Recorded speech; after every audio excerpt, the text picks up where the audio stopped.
Bonjour mes chers hamsters de la finance. Aujourd'hui, difficile de trouver quelqu'un qui n'ait jamais contracté de prêt. Bien sûr, ça peut vraiment être une bouée de sauvetage dans la bonne situation. Mais attention, si vous prenez du recul, vous remarquerez qu'il y a un danger caché qui peut absolument tout ruiner.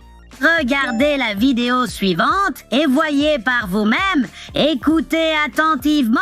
Ce qui se passe, c'est que nous allons à l'école, on nous offre une pizza gratuite et voilà, on s'inscrit pour une carte de crédit. Puis, à l'université, le prêt étudiant devient incontournable. C'est la loi fédérale. Alors, on s'inscrit. Après, une fois l'université finie, nous avons notre premier emploi d'adulte et nous en avons assez de conduire cette vieille bagnole. Alors, on achète une voiture qu'on ne peut pas se permettre, puis tout le monde nous dit « Oh, vous êtes mariés depuis 20 minutes et vous n'avez pas acheté de maison. Achetez une maison, achetez une maison, achetez une maison, achetez une maison, achetez une maison, achetez une maison, achetez une maison. Je me fiche que vous soyez à sec, que vous ayez des dettes étudiantes et un leasing de voiture à 1200 $ par mois ou que vous ayez des cartes de crédit qui sortent de vos oreilles. Il faut acheter une maison. Et bien sûr, le courtier hypothécaire va vous aider. C'est pourquoi on les appelle les courtiers. Parce que les gens deviennent de plus en plus pauvres. Résultat, des couples de 27 ans, endettés jusqu'au cou qui viennent nous voir et disent « Dave, c'est encore possible à 63 ans.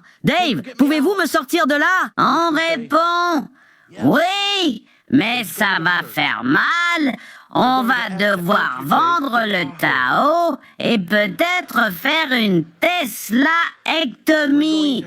L'un des avantages de la faillite, c'est que je ne me soucie plus du regard des autres. C'est pour ça que les lettres de haine adressées à Dave Ramsey sont si drôles. Si vous suivez ce que dit la masse, vous découvrirez bientôt que le M est silencieux. Je ne veux pas être normal. Je ne veux pas être conformé à ce monde. Et si cela vous contrarie, cela signifie que j'ai fait mon travail.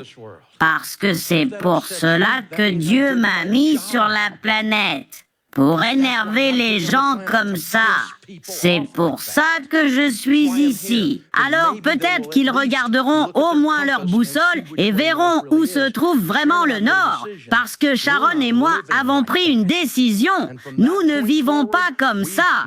Et à partir de ce moment-là, nous n'avons plus jamais emprunté un centime à qui que ce soit, en aucune circonstance. Waouh, c'était comme un cours magistral sur la vie et l'argent. Que ce soit pour les études, l'achat d'une voiture ou une maison, un prêt peut sembler être la solution facile et parfois il aide vraiment. Mais en même temps, cela peut devenir une habitude dangereuse.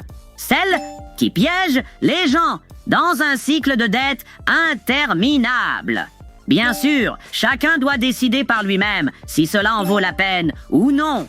Mais croyez-moi, il n'y a pas de meilleure sensation que de savoir que vous ne devez pas un seul centime à qui que ce soit. C'est ça, la vraie liberté. À la prochaine dans l'épisode suivant, et rappelez-vous, les hamsters sont puissants. Un pour tous et tous pour un.